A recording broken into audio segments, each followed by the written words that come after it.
Bueno, estamos hoy con el magistrado José Ramón Chávez con ocasión de la presentación de su último libro, La mirada de Einstein al universo jurídico, editorial Amarante. Nos acaba de llegar, un libro caliente, y José Ramón, la pregunta no puede ser otra que, ¿qué tiene en común la ciencia y el derecho? Bueno, Antonio, nos hemos acostumbrado al tópico de separar ciencias y humanidades o ciencias naturales y derecho, cuando realmente es una distinción muy artificiosa y que responde más bien, entiendo, a criterios metodológicos y de comodidad científica.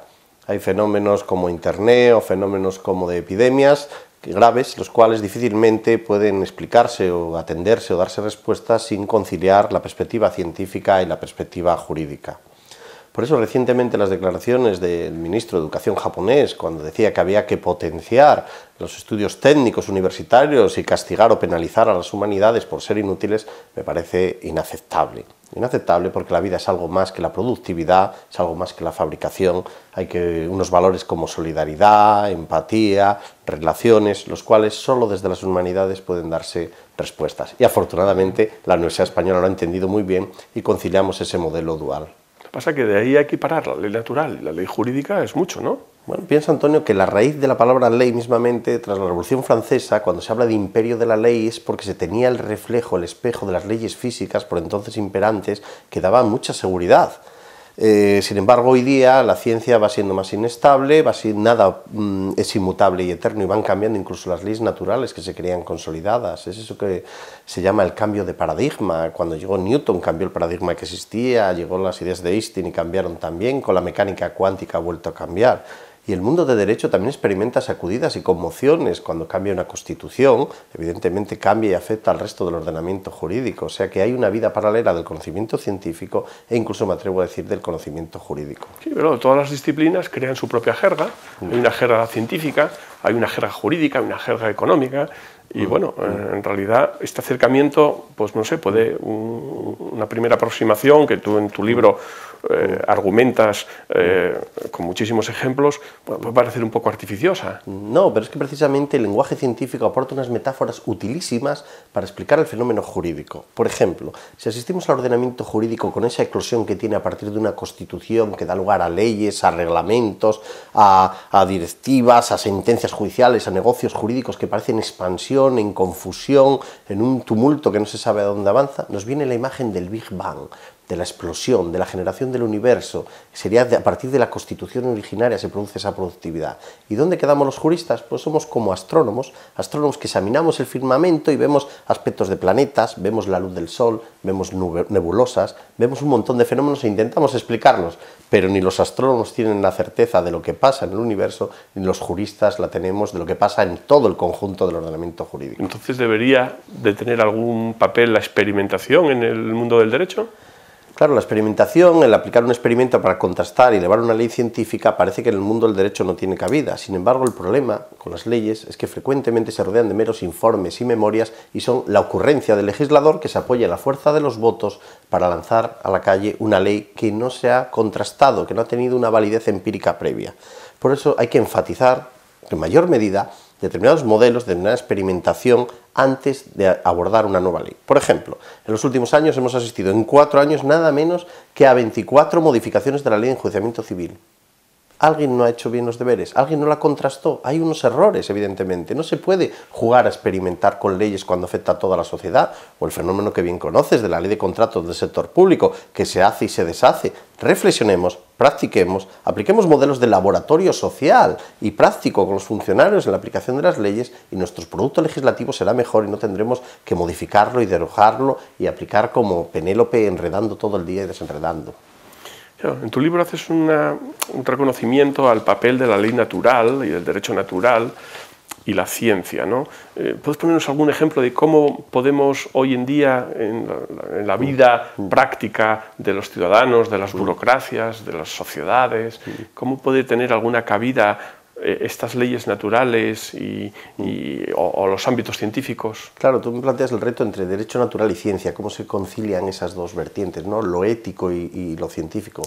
Mira, a mí me llama mucho la atención al estudiar estos temas el cómo el gran reto de la física hoy día es acudir a conseguir la teoría unificada, conciliar cómo funciona el universo, cómo funciona con la mecánica de Newton, la realidad grande, digamos, en términos coloquiales, con lo que sucede a nivel subatómico, donde está la mecánica cuántica y no se entienden esas reglas, diría que juega al escondite el tiempo y el espacio. Pues bien, todos los físicos se empeñan en buscar, que no lo han conseguido, ese caballo blanco, ese unicornio de la teoría unificada que permita explicar el funcionamiento conjunto. Y los juristas nos encontramos con un fenómeno paralelo, que es que hay los positivistas que se aferran a la ley positiva formal y hay los naturalistas que creen que existen unos principios éticos dentro o fuera del ordenamiento jurídico que pueden prevalecer sobre la ley positiva. Y ya que me pides un ejemplo, te plantearé uno muy bonito que sucedió en Estados Unidos en toda su crudeza. Lisa y llanamente, una persona pretendía heredar la fortuna de su abuelo al cual había asesinado. El derecho positivo americano en los años 60 lo que decía era que no había una causa de desheredación por haber asesinado al causante. Claro, si aplicamos el derecho positivo, heredaría. Si aplicamos el derecho natural ante esa grave inmoralidad y quebranto ético, pues evidentemente no podría heredar. Pues bien, el Tribunal Supremo americano, en este caso, se decantó por los principios naturales, por el principio ético que hizo doblegarse el derecho positivo. Entonces los científicos deben de estudiar derecho y los juristas deben de estudiar ciencia. Bueno, ya sabes que los juristas y concretamente los jueces, como tienen una limitación más allá de su propia experiencia para conocer realidades científicas con nivel de detalle que requiere zanjarlo por sentencia, acudimos a la figura de los peritos para el conocimiento especializado. Y los científicos, cuando en su vida cotidiana tienen un conflicto, un litigio, acuden a los abogados. El caso de Einstein, que inspira mi libro, además, el caso de Einstein con ocasión de su divorcio, pues acudió al consejo de su abogado para zanjar el litigio, sencillamente diciendo, mire, la cuantía del premio Nobel, si me lo dan, irá para mi exmujer. De manera que así fue felizmente como se zanjó el conflicto. Y luego hay científicos de un altísimo prestigio, los cuales poca gente sabe que estudiaron derecho, arrancando del propio Copérnico. Darwin incluso tuvo nociones de derecho, incluso Newton fue director de la Casa de la Moneda e incluso, permíteme que te diga, que fue parlamentario Newton, en la labor de hacer leyes, aunque todo hay que decirlo, la anécdota es notoria. Newton solo en una ocasión se levantó con gran silencio en el Parlamento ante el gran maestro que iba a hablar. Y lo que dijo fue sencillamente, por favor, compañeros parlamentarios, que alguien cierre esa ventana, que tengo frío. Bueno, entonces, ¿tiene cabida el método científico para determinar, por ejemplo, la culpabilidad?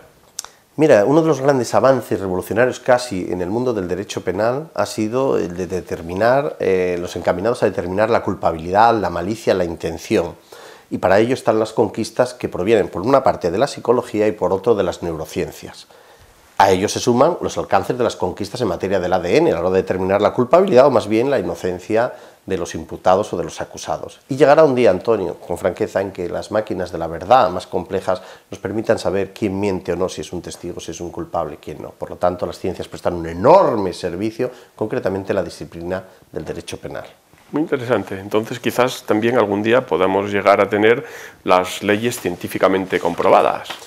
Bueno, una ley científicamente comprobada más bien serían leyes científicamente avaladas, porque hay fenómenos, como por ejemplo el riesgo de las centrales nucleares, los riesgos de las gripes, de las epidemias de gripes, en los cuales evidentemente tiene que haber un componente científico que debe soportar el resultado de la ley.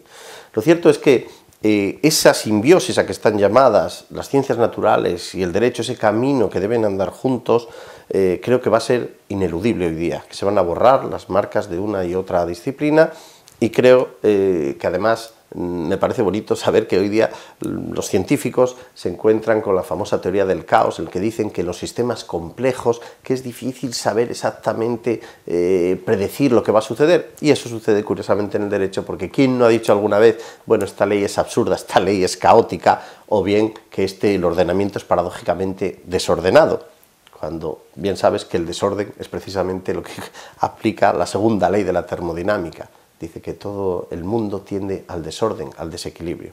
Pero en fin, confiemos en que nuestros estupendos juristas, nuestros estupendos científicos, en vez de vivir cada uno en su mundo paralelo, pues avancen de la mano hacia lo que todos buscamos, que es un mayor conocimiento, la ciencia con mayúsculas.